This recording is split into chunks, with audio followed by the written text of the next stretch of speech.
பூடி 95 மானியம் பொதுமக்களுக்கு சுமையாக இருக்காது, நிதியமைச்சர் உறுதி.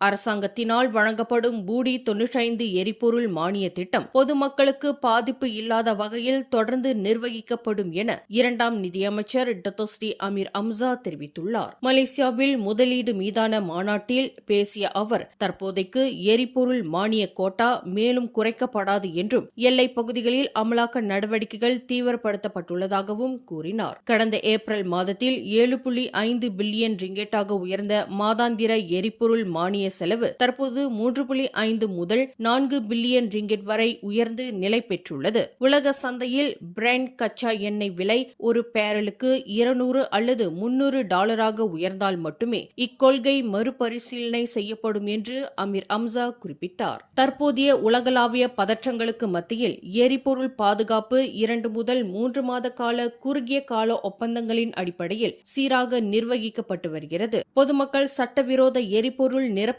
குறித்து புகார் அளித்து வருவதற்கும் அமைச்சர் தனது நன்றியை தெரிவித்துக் கொண்டார். மேலும் செய்திகளை தெரிந்து கொள்ள கீழே இருக்கும் பெல் பட்டனை அழுத்துங்கள். உங்கள் மகிழ்ச்சியை வெளிப்படுத்த லைக் மற்றும் ஷேர் செய்யுங்கள். தொடர்ந்து திசைகளோடு இணைந்திருக்க சப்ஸ்கிரைப் செய்யுங்கள்.